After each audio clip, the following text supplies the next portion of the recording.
Continue our coverage of China's two sessions with a focused discussion on the country's economy. Qiang, Assistant Director of International Monetary Institute, joins us from Beijing. Thank you very much for your time. Obviously, we know that the economy is set to lead the agenda for this year's two sessions. Talk to us about the focus points.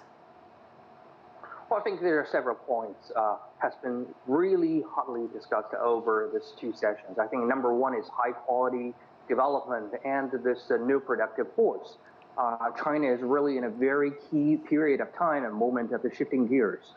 So everybody are talking about right now China is at the doorstep of entering the high income level of country, so which is the $14,000 by the PPP.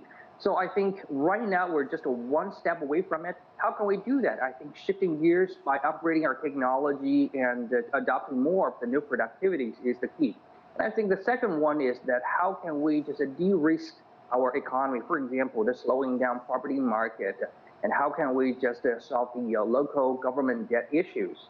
And I think we have already seen the silver lining by the last year. And can this year be better and improving?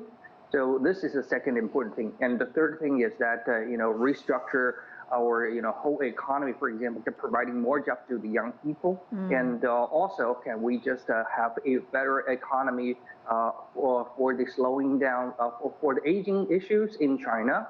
So I think this has been very important of this year's two sessions. Yeah, the CPPCC spokesperson has vowed to help young people find work and is promising to clear hurdles to, help the private sector in its growth. What role does the private sector play in innovation, jobs and livelihoods more generally?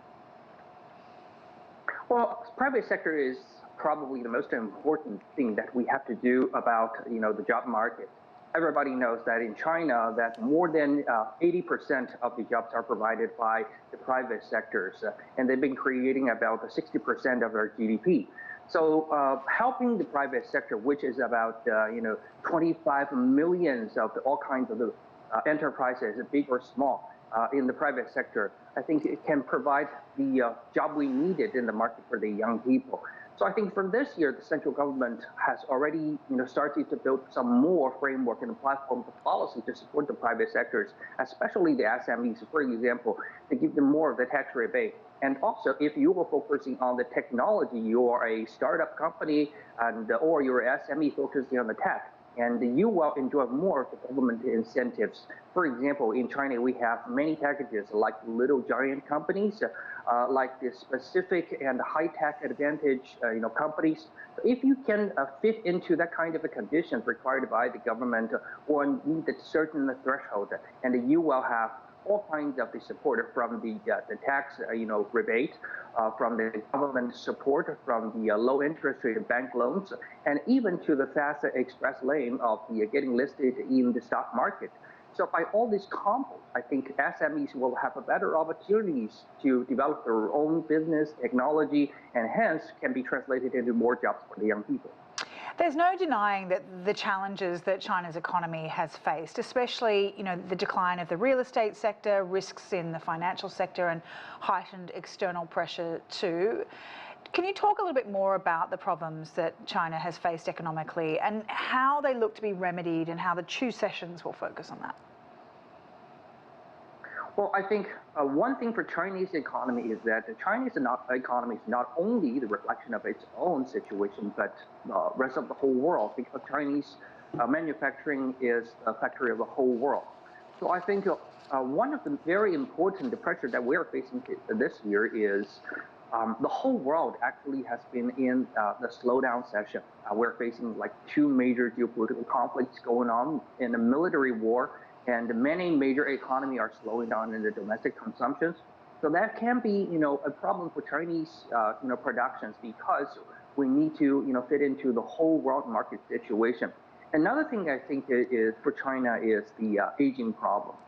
Well, probably we're going to hear some better news of this year, because according to our investigation, the birth rate in this year of alone has actually been rising up a little bit better in the first quarter. But we still need to see the whole year's data But still, I think the aging problem can be a problem and need to be reversed with more of the support of the government incentive. But I think shifting gears and upgrading of the technology wouldn't be a problem. It's just like 5 years ago, you're talking about, well, China is going to be the #1 car producer and exporter of the whole world. Probably nobody's going to believe that, but actually China hasn't made that. And also, I think similar situation has been achieved in AI as well. And I think AI, well, it's a hot topic for sure.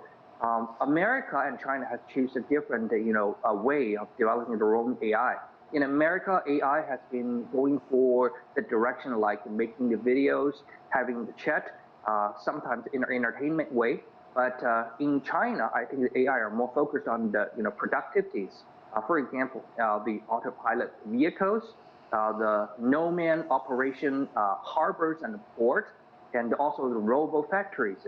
This kind of the AI focusing on the specific productions is actually developed very well in China. So I think all this new technology, when they popped out in China, will become a new sectors of our economy and then become a very important supporter to the job market and the future growth of our economy. Qiang, thank you very much for your insight today on our show.